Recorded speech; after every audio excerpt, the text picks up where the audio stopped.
Hello everyone, it's Devesh and welcome back to our channel explain. So आज हम start करने जा रहे हैं रंगमंच की यूनिट नंबर 4 को। यूनिट नंबर 4 से पहले की जो 3 यूनिट्स है वो ऑलरेडी बना के हमने प्लेलिस्ट में डाल दिया है, या फिर डिस्क्रिप्शन में आपको सारी यूनिट्स के लिंक जो है वो मिल जाएंगे। तो डिस्क्रिप्शन में इससे प्रीवियस जो 3 चैप्टर्स हैं या 3 यूनिट्स हैं उनको आप देख सकते हो। तो आज हम करवाने जा रहे हैं रंगमंच सेमेस्टर फर्स्ट, सेकंड और थर्ड के जो स्टूडेंट्स हैं रेगुलर, एनसीवैब और डीयू के। तो इनकी जो यूनिट नंबर 3 है रंगमंच, एक एसईसी सब्जेक्ट करके एक बुक है। तो रंगमंच बुक का हिंदी की जो बुक है, इनका चैप्टर नंबर 3 हो चुका है। यूनिट नंबर 4 पे हम आ चुके हैं। तो आज हम करेंगे यूनिट नंबर 4 को कंप्लीट। ठीक है, तो वीडियो स्टार्ट करने से पहले अगर किसी स्टूडेंट को नोट्स वगैरह बाय करने हैं तो नोट्स बाय कर सकता है। ये मेरा कॉन्टैक्ट नंबर है, इस नंबर पे आप मुझे मैसेज करके व्हाट्सएप पे नोट्स को बाय कर सकते हो। 100 से 150 रुपये मिनिमम अमाउंट पे करके इस पूरी पीडीएफ को खरीद सकते हो। तो जिनको नोट्स चाहिए वो बाय करना है तो वो मैसेज कर दे फटाफट। तो आज हम करवाने जा रहे हैं यूनिट नंबर 4 के दोनों चैप्टर कंप्लीट। तो भाई जैसे कि आप लोगों को पता है 3 यूनिट हमने कंप्लीट करा दी है। तीनों यूनिट्स के लिंक डिस्क्रिप्शन में है, जाके आप देख सकते हो। आज हम करवाने जा रहे हैं यूनिट नंबर 4 को। यूनिट नंबर 4 के अंदर जो चैप्टर नंबर फर्स्ट और सेकंड दो चैप्टर हैं यूनिट नंबर 4 में, तो दोनों ही चैप्टर को एक वीडियो में ही कंप्लीट कराएंगे, इसी वीडियो में। ठीक है, तो आइए करते हैं स्टार्ट। नोट्स वगैरह जिनको बाय करने हैं भाई वो मैसेज कर देना व्हाट्सएप पे। मेरा नंबर आपको नीचे स्क्रीन पे शो कर रहा होगा। ठीक है, तो सबसे पहले हम पढ़ेंगे कि परिचय। यूनिट नंबर 4 के अंदर ही दो चैप्टर थे, आशु अभिनय और थिएटर गेम्स का विस्तारित परिचय, और दूसरा है संवाद वाचन, शारीरिक अभ्यास और सीन वर्क्स का विस्तृत परिचय। तो हम पहले आशु अभिनय पढ़ेंगे। आशु अभिनय बिना किसी पूर्व तैयारी के प्रस्तुत किए जाते हैं। देखो, बिना किसी तैयारी के मीन्स पूर्व तैयारी जिसको बोलते हैं ना, सबसे पहले जैसे कि स्टेज वगैरह जब डेवलप किया जाता है तो वो चीज को हम आशु अभिनय कहते हैं। किसी भी भाव या विचार का तेजी से मुख्य मुद्रा एवं शारीरिक गतिविधियों द्वारा प्रस्तुत किए जाने वाला अभिनय ही आशु अभिनय कहलाता है। कह रहा है कोई भी मुख्य मुद्रा मुद्रा या शारीरिक गतिविधि द्वारा प्रस्तुत किए जाने वाला अभिनय आशु अभिनय कहलाता है। ठीक है, आगे लिखा है उसके बाद आशु अभिनय का मुख्य उद्देश्य क्या होता है? शरीर के विभिन्न अंग, हाथ, पैर, आंख, पदचाप। पदचाप मतलब होता है पैरों के कदम जो होते हैं ना, आवाजें होती हैं, पदचाप बोलते हैं। भो भो मतलब होता है आंखों के ऊपर जो आईब्रो है वो। मुंह, सिर, कमर आदि का संचालन करते हुए को अभिव्यक्त किया जाता है। इसमें किसी भी विशेष परिस्थिति में अपने मानसिक और उपजे भाव, विचार एवं बौद्धिक का संतुलित उपयोग करते हुए अभिनय किया जाता है। कुल मिलाकर अभिनेता द्वारा अभिनय दक्षता का सही मायने में प्रदर्शन, उसके द्वारा की जाने वाली मस्तिष्क तीव्रता किया गया आशु अभिनय है। आशु अभिनय करते समय अभिनेता को उसके सीन तथा चरण आरंभ के विकास तथा अंत को दिमाग में रखना चाहिए, क्योंकि यह तीव्र बुद्धि तथा क्रिया का अभिनय होता है और इसके करते समय ध्यान देने की आवश्यकता रहती है। आशु अभिनय जो होता है इसमें लिखा है शुरू से लेकर प्रारंभ से जो होता है और एंड तक वो पूरा का पूरा एक ध्यान देने वाला कॉन्सेप्ट है वैसे तो, बट इसको ना पहले से पूर्व नहीं करा जाता, इसको एट अ टाइम परफॉर्म किया जाता है और इसके लिए एक अभिनेता को अच्छी जरूरत होती है ध्यान देने की। फिर लिखा है उसके बाद नेक्स्ट पॉइंट में आशु अभिनय को प्रेजेंस ऑफ माइंड में कहा जाता है। इसको प्रेजेंस ऑफ माइंड कहा जाता है, जैसे मैंने कहा था at a time of presence करा जाता है, जिसमें अभिनेता की दी गई परिस्थिति या भूमिका को अपने तीव्र बुद्धि का इस्तेमाल करके निभाता है। वह उसे जादूगर की तरह है जो अपनी बुद्धि का स्मार्टनेस से मेल से जादू प्रभाव की सृष्टि कर देता है। वह मंच पर किसी भी पात्र का जब अभिनय कराता है तथा वह कल्पना का सहारा भी लेता है। कल्पना का प्रयोग करते हुए अभिनेता अभिनेत्री अपने अतीत के अनुभव और भविष्य की संभावनाओं को जोड़कर कार्य करने पर चले जाते हैं। यहाँ पर लिखा है कार्य करते चले जाते हैं। आशु अभिनय से संबंधित चरण। आशु अभिनय करने से पहले अभिनेता और अभिनेत्री को अपने मस्तिष्क में पूरी तरह योजना बना लेनी चाहिए, तभी वह उसे सबके सामने सफल रूप से कर पाते हैं। एक अच्छा आशु ने अभिनेता अभिनेत्री कुछ बातों का ध्यान रखना जरूरी होता है। आशु अभिनय करने से पहले देखो यहाँ पर कुछ चीजों को सिखाया जाएगा। जैसे कि पहले दी गई परिस्थितियों को समझना होगा। दी गई परिस्थितियों का ज्ञान व समझ होना बहुत जरूरी है, क्योंकि जब तक कलाकारों को यह नहीं मालूम होगा कि उन्हें करना क्या है, तब तक वह आगे नहीं बढ़ पाएगा। प्रस्तुति देते समय नाटक का एक लय में चलता है। नाटक को धारा प्रवाह चलाना अभिनेता की जिम्मेदारी है। प्रस्तुति देते समय संवाद भूलने तथा भूलने का और उसके पास अवकाश नहीं होता। जबकि लेकिन दो या दो से अधिक अभिनेता अभिनेत्री के पास कर रहे होते हैं, तब वह एक दूसरे को यह गलती कवर की जा सकती है। ऐसे गलतियां न होकर इसलिए अभिनेता या अभिनेत्री को अभ्यास कराना आवश्यक होता है। जब दो बंदे काम करते हैं, इसमें यहाँ पर बताया है कि अगर मान लो दो इंसान काम कर रहे हैं, अभिनेता या अभिनेत्री, तो अगर कोई गलती हो जाती है तो दूसरा कवर कर लेता है। बट अगर कोई एक ही अभिनेता एक ही अभिनेत्री कोई काम कर रहा है, तो वहां पर गलती होने के चांसेस को कवर नहीं कर सकते, तो आशु अभिनय में उसको ठीक किया जाता है। फिर लिखा है कल्पना। आशु अभिनय का प्राणत्व कल्पना है। इसके अभाव में आशु अभिनय मात्र अभिनय रह जाएगा, जो निर्देशकों द्वारा संचालित होता है। भावात्मक स्मृति, यह भी कल्पना का ही एक हिस्सा मानी जाती है।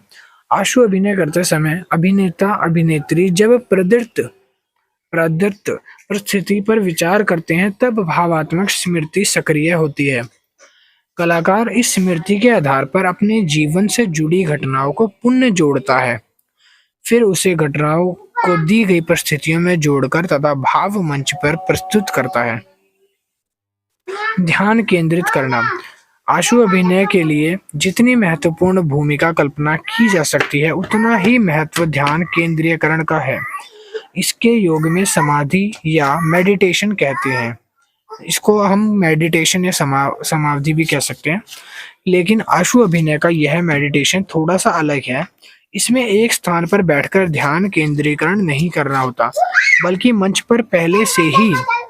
मंच पर सारी क्रियाओं को ध्यान से रखकर आशु अभिनय की गतिविधियों को करा जाता है। यहाँ पर एक जगह पर बैठकर नहीं, यहाँ पर आपको क्या करना होगा, स्टेज पर लोगों के आगे परफॉर्म करते करते अभिनय करना होगा। मंचीय कार्य व्यापार, आशु अभिनय से पहले मंच पर जो भी क्रिया व्यापार होगा, उससे संबंधित क्रियाओं का ज्ञान और ध्यान आवश्यक है। रंगमंच पर जो भी अभिनय होगा, वह जो भी क्रिया होगी, उसका कोई ना कोई उद्देश्य आवश्यक होना चाहिए। आगे लिखा है रचनात्मकता। आशु अभिनय का एक कलाकार हो, और यहाँ पे लिखा है आशु अभिनय का कलाकार हो या कोई भी कलाकार हो, निर्देशक को यह नाट्य प्रदर्शन से जुड़ा अन्य व्यक्ति सभी के लिए रचनात्मक तथा क्रिएटिव होना आवश्यक है। एक ही तरीका अवसर बोरियत को जन्म देने लगता है। अगर मान लो कोई भी एक ऐसा तरीका होगा जिससे आपका अभिनय जो है वो बोरियत होने लगेगा, लोगों को नापसंद आने लगेगा, जिससे दर्शकों का रुझान नाटक के प्रति कम होने लगता है। प्रस्तुति और अभिनेता या अभिव्यक्ति में समय समय पर सृजनात्मकता परिवर्तन करने के लिए रचनात्मकता बनी रहनी चाहिए। इससे कलाकार को तो अच्छा लगेगा ही, साथ में दर्शकों को भी आनंद मिल सकता है। फिर लिखा थिएटर गेम्स। थिएटर गेम्स मतलब होता है खेलों का हमारे जीवन में बहुत महत्व है, बचपन से विकास के लिए अभी तक आवश्यक है। पियाजे, यहाँ पे लिखा है पियाजे ने तो कोई सृजनात्मकता विकास से जोड़ा है। खेल के बार बार दोहराने की प्रक्रिया में क्रियात्मकता रूप से सोचना, बुद्धि तथा स्मरण शक्ति पर जोर डालना, खेल में कुछ बनाना और कोई जीव जंतु बनाना, अन्य वस्तु पर इस्तेमाल करना आदि सभी खेल बच्चों के विकास में साधक बन जाते हैं। इसके अलावा खेल के दौरान हंसना, रोना, लड़ना, चिल्लाना, कूदना, भागना, एक जगह बैठ जाना जैसी क्रियाएं उनके मानसिक और शारीरिक रूप से संबल बनाती है। इसी प्रकार नाटक में खेल के साथ एक शिक्षक नजरिया भी जुड़ती है। ये नजरिया नाटक और रंगमंच के छात्रों को भी अनुभव देती है, जिसमें वे रंगमंच कौशल को निखार कर सकते हैं। नाटक को अंग्रेजी में प्ले कहते हैं। प्ले का अर्थ होता है कि प्ले का अर्थ होता है और खेलना भी, इसलिए शायद नाटक खेला जाता है। थिएटर गेम्स का मुख्य उद्देश्य रंगमंच के छात्रों को अनुभवजन्य संकृतियाँ प्रदान करता है। उन्हें समाज के प्रति जागरूक और संवेदनशील बनाने में भी गेम्स का लक्ष्य रहता है। पहली चीज तो है कि समाज के प्रति जागरूक और संवेदनशीलता बनाने में कैसे कैसे वो योगदान देता है। पहला पॉइंट आता है रचनात्मक सोच को बढ़ाना, छात्रों को आपसी विश्वास पैदा करना, सहयोग और सहभागिता में भावनाओं को विकास करना, तनावपूर्ण परिस्थिति से निपटना आदि शामिल है। थिएटर गेम्स छात्रों को मनोवैज्ञानिक रूप से मजबूत बनाते हैं। थिएटर गेम्स के प्रकार। खेल का नाम है आप क्या कर रहे हो। अवधि होती है 5 से 10 मिनट। प्रतिभागी 1 से अधिक। तरीका। इसमें छात्र कमरे में सब जगह फैल जाते हैं। कोई रस्सी कूदता है, कोई चलता है, कोई नृत्य करता है। सभी अपनी जल्दी जल्दी क्रियाएं कर रहे होते हैं, तभी उन्हें रोकने के लिए स्टॉप बोला जाता है। तो उन्हें यह अवस्था फ्रीज हो जाना चाहिए, तो उनको फिर फ्रीज होना जाएगा। मतलब कि जब कोई ये खेल का तरीका बताया कि यहाँ पर क्या होता है, आप क्या कर रहे हो में अलग अलग क्रियाएं कर रहे होते हैं बच्चे जो भी होते हैं। फिर उनको एक बच्चा जो है स्टॉप बोलेगा। जैसे ही वो स्टॉप बोलेगा तो वो सारे रुक जाएंगे अपनी अपनी जगह पे। फिर बाकी सारे पूछेंगे कि आप क्या कर रहे हो। आगे लिखा है इनके अलावा भी बहुत से थिएटर गेम्स होते हैं, जैसे मजाकिया चेहरे बनाना, एक दूसरे को खींचते हुए अलग होने की कोशिश करना, गेंद से बात करना, हम जानवर हैं, किसी चित्र का निर्माण करना, अंताक्षरी, पहचान कौन, हाथ और पैर ऊपर उठाना, मूर्ति और मूर्तिकार, ताली का मिलान, नंबरों का खेल, अपनी जगह जमना, फ्रीज, कानाफूसी का अभिनय, मैं कौन हूँ, स्मृति खेल, भावनाओं की अभिव्यक्ति, अलग होने की कोशिश, एक चरित्र बनाना, अड़चन, भौचन्ना, यहाँ पे लिखा है विभिन्नता, चैनल बदलना, मिशन आदमी आदि। उसके बाद लिखा है थिएटर गेम्स की उपयोगिता। जो थिएटर गेम्स होते हैं उनकी क्या क्या उपयोगिता होती है। रंगकर्मी छात्र ध्यान केंद्रित करना सीखते हैं, तीव्रता प्रतिक्रिया देना सीखते हैं, टीम में काम करना सीखते हैं, टीम पर विश्वास करना सीखते हैं, आत्मविश्वास, अपने पर और अपनी टीम पर किसी के साथ जुड़ने की क्षमता का विश्वास, अपने साथी कलाकारों को प्रति उत्तर देने की कला का विकास करते हैं, आपसी संयोजन का निर्माण करते हैं, आगे बढ़कर काम करने की प्रवृत्तियों का निर्माण, नए वातावरण से पहचान, अभिव्यक्ति क्षमता का विकास, निरीक्षण करने की क्षमता का विकास। तो अब हम करेंगे अपना रंगमंच का यूनिट 4 जो है हमारा, इसका चैप्टर नंबर 2। हमने बताया था कि यूनिट नंबर 4 के 2 चैप्टर हैं, जिसमें से हम अपना फर्स्ट और सेकंड 2 रीड करेंगे। तो हमने इसमें से अपना फर्स्ट चैप्टर रीड कर लिया है, अब सेकंड रीड करने जा रहे हैं, संवाद वाचन। ठीक है। संवाद वाचन। नाटक एक दृश्य विधा है। यह तभी सार्थक माना जाता है जब इसे दर्शक रंगमंच पर देखते हैं। नाटक जो है एक ऐसी कला है जिसको हम लोगों को दिखाते हैं, और ये सार्थक या ये अच्छा तभी माना जाएगा जब लोग इसको देखेंगे या फिर जब हम इसको प्रदर्शन को पूरा करेंगे। फिर लिखा है नाटक का रंगमंच पर साकार होना भी सार्थकता का मापदंड है। जब तक नाटक अपनी लिखित रूप में ना हो तब तक वह नाटककार की रचना है, लेकिन जब नाटककार या नाटक लेख के प्रस्तुतिकरण आलेख में बदलता है तब नाटककार के साथ साथ निर्देशकों की भूमिका महत्वपूर्ण बन जाती है। आगे लिखा है वह नाटक के चुनाव से लेकर अंतिम दिन तक निरंतर रंग प्रस्तुति के संदर्भ में कार्यरत रहता है। उसका एक महत्वपूर्ण कार्य उचित पात्र का चुनाव एवं उनकी भूमिकाओं का भी निर्धारण भी होता है। जब यह कार्य हो जाता है तब अभिनेता का मुख्य कार्य संवाद याद करना तथा उनके वाचन करना होता है। संवाद नाटक को एक विशिष्ट विधा का रूप देता है।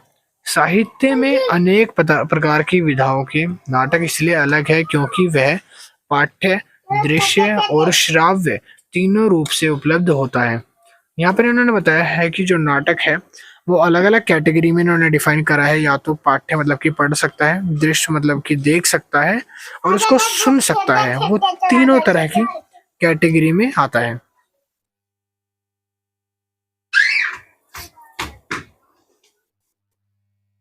आचार्य भरतमुनि ने अपने ग्रंथ नाट्य शास्त्र में अभिनय का विस्तार से चर्चा की है और अभिनय के 4 प्रकार के अंग बताए हैं, जैसे कि अंगिक, वाचिक, शांतविक और आहार्य बताए हैं। राधा वल्लभ त्रिपाठी के अनुसार वाचिक अभिनय का सबसे संवाद वाचन से ही है। आगे उन्होंने लिखा है, यह बताते हुए कि संवाद बोलता है, भाव, शब्द और वाणी का तालमेल आवश्यक है। उसके बाद फिर वो बोलता है कि संवाद वाचन के लिए सबसे महत्वपूर्ण है कि वह अभिनेता और उसके किरदारों और स्थितियों का भली भांति ज्ञान होना चाहिए। फिर उसके बाद उन्होंने स्वर को विशेष स्थान दिया है, क्योंकि इन्हीं के द्वारा भाव प्रदर्शन संभव बन जाता है। उसके बाद लिखा है, स्वरों के उतार चढ़ाव की यह प्रक्रिया नियमित अभाव के द्वारा ही संभव है, लेकिन यदि उनका संवाद वाचन सुस्पष्ट नहीं होता तो दर्शकों को प्रभावित नहीं कर पाएगा। टूटा फूटा शब्द, जिसे शब्द का अंत न हो, ध्वनि तथा अक्षर, गलत उच्चारण अधूरे व्यक्ति के सामने ही रहता है। यहाँ पे लिखा है आगे कि अगर मान लो कोई भी जैसे स्टेज पे नाटक कर रहा है, कोई भी कुछ कर रहा है, तो वो चीज अधूरा रहता है जब तक वो गलत तरीके से करा जाए। संवादों के नियमित अभ्यास से अनुसरण करते हुए वाचन से अभिनय को प्रभावशील बनाया जा सकता है। अच्छी आवाज कला और कलाकार दोनों ही के लिए ये वरदान है, लेकिन आवाज अच्छी होना ईश्वर वरदान हो सकता है, पर उस पर किसी तरह का कब से प्रयोग करना है ये मानव पर निर्भर है। एक अभिनेता अभिनेत्री का वाचन पर नियंत्रण होना बहुत ज्यादा आवश्यक होता है। अंतिम सीट पर बैठे दर्शकों की आवाज पूरी तरह से स्पष्ट और भाव के साथ पहुंचना कलाकारों के लिए चुनौतियां होती है। कलाकार संवाद के द्वारा नाटककार और निर्देशकार की परिकल्पना को मंच पर साकार करता है। दर्शक तक नाटक को पहुंचाने का माध्यम अभिनेता होता है, तो उसे संप्रेषणीय बनाने का माध्यम अभिनेता अभिनेत्री द्वारा संवाद वाचन से ही है। संप्रेषण 2 तरह के कार्य करता है, शाब्दिक रूप से और गैर शाब्दिक रूप से। संवाद वाचन की प्रक्रिया 4 तरह के प्रयोग में लाई जाती है। पहला होता है तत्कालीन वाचन। इस विधि का प्रयोग संवाद वाचन के दौरान सुधार करने में रहने की प्रक्रिया में किया जाता है। अभिनेता या अभिनेत्री निर्देशक के द्वारा दिए गए निर्देशकों को अवस्थाओं में चरित्र के रूप में बोलने का अभ्यास करते हैं। उसको अपनी लगातार वैल्यू को, अपनी लैंग्वेज को ठीक करते रहते हैं, उसको सही करने का प्रयास करते हैं। आगे लिखा है सुनियोजित वाचन। इसमें अभिनेता अभिनेत्री नाटक के पाठ पर सुनियोजित तरह से वाचन करते हैं और नाटक की स्क्रिप्ट के अनुसार संवाद वाचन की प्रक्रिया को तैयार किया जाता है। आगे लिखा है पांडुलिपि वाचन। इस प्रक्रिया का केंद्र बिंदु नाटक की पांडुलिपि होता है। वाचिक अभिनय हेतु अभिनेता या अभिनेत्री नाटक के पाठ की कॉपी लेकर वाचन का अभिनय करते हैं। स्मृति वाचन। इस विधि में अभिनेता स्क्रिप्ट में लिखित अपने सभी संवादों को अच्छी तरह से याद करता है। याद करने के पश्चात प्रदर्शन पूर्व वह प्रस्तुति के दिन अपनी स्मृतियों को आधार पर वाचन करता है। शारीरिक अभ्यास। भरत मुनि ने नाट्य शास्त्र में अभिनय के 4 प्रकार बताए हैं। उनमें से एक अंगिक अभिनय बताया है। उन्होंने इस अभिनय को 6 अलग अंगों में विभाजित किया है, जिसमें से सर, हाथ, कटी, वृक्ष, पाश और चरण इन सभी के उल्लेख किए हैं, जो 6 उपांग के साथ मिलकर आंगिक अभिनय को प्रस्तुत करते हैं।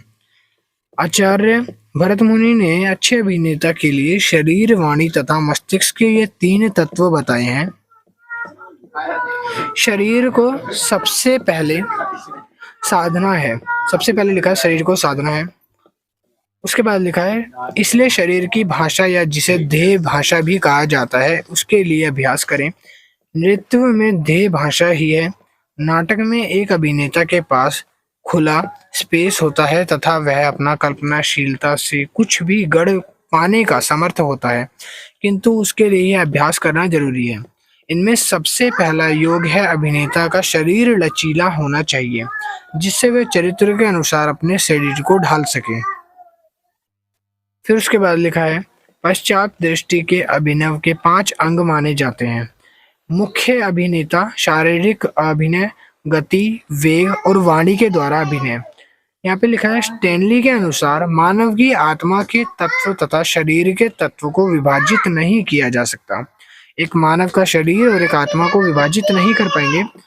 अनेक तरह के शारीरिक अभ्यास योगासन, यहाँ पे लिखा है योगासन, तैरना, कुश्ती, दौड़ना, घुड़सवारी, प्राणायाम, उसके बाद लिखा है जिम्नास्टिक आदि का नियमित अभ्यास करना आवश्यक है।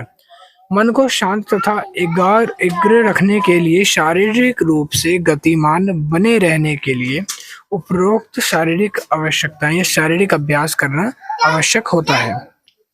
आगे लिखा है उसके बाद नाटक में अभिनय के लिए शारीरिक अभ्यास जरूरी होता है।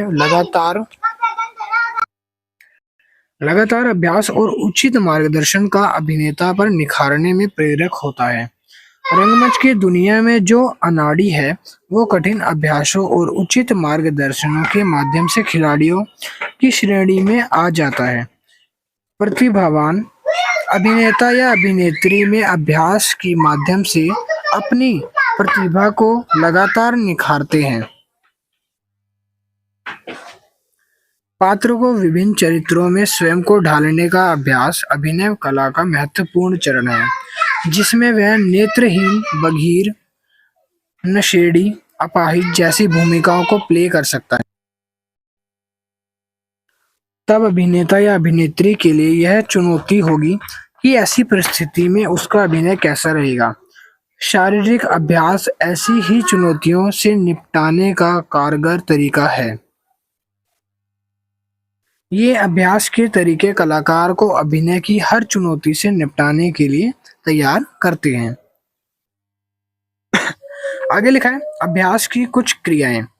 जहां प्रैक्टिस कर रहे हैं वहां एकाएक टहलना, अपने साथ कार्य कर रहे अभिनेताओं पर ध्यान देना, इसी बीच सभी प्रकार के मध्यम कम से कम 4-5 फुट की दूरी बनाए रखना, शारीरिक संतुलन बनाने में अभ्यास करना। इसके अलावा हवा में टांग उठाना और एक टांग पर खड़े होना, घुटनों की तरफ झुकना, मुड़ना, शरीर के आगे ही तरफ झुकना, चक्कर लगाना और आदि। से उसके बाद यहाँ पे लिखा है कल्पना करना, फिर से कल्पना के अनुसार अभ्यास करना, कल्पना विषय के अनुसार अपनी दैहिक स्थिति पर स्वयं के पास करना, सिर के पैर तथा संपूर्ण शरीर को जागृत करने हेतु शरीर के हर भाग को लगातार मोड़ना, झुलाना आवश्यक है।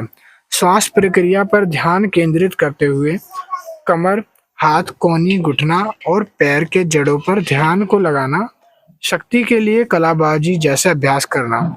तो ये जो सारे बताए गए हैं ये अभ्यास की कुछ क्रियाएं हैं जो एक अभिनेता करता है अपने अभिनय से पूर्व। उसके बाद लिखा है स्ट्रेचिंग अभ्यास करना, ग्रुप में बिना बात किए एक साथ उछलना और कूदना, दर्पण क्रीड़ा करना। उसके बाद लिखा है अपनी 5 इंद्रियों को नियंत्रित करने का प्रयास करना, सूर्य नमस्कार करना, मन, हृदय, आत्मा और शरीर के बहुमुखी बनाने की प्रयास करना, शरीर में लचीलापन लाने हेतु विविध क्रियाएं करना। फिर लिखा है सीन वक्र। सीन वक्र का आशय दृश्य अध्ययन व उसकी तैयारी से है। सीन वक्र का आशय दृश्य अध्ययन व उसकी तैयारी से है। यह नाटक के पक्ष यानी प्रस्तुति में जुड़ी हुई प्रक्रिया है, जिसके संबंध में निर्देशक और अभिनेता अभिनेत्री है। सीन वक्र में पात्र की भूमिका से संबंधित स्त्रियों का सूक्ष्मता से अध्ययन किया जाता है। उसके अनुसार दृश्य निर्माण की तैयारी भी की जाती है।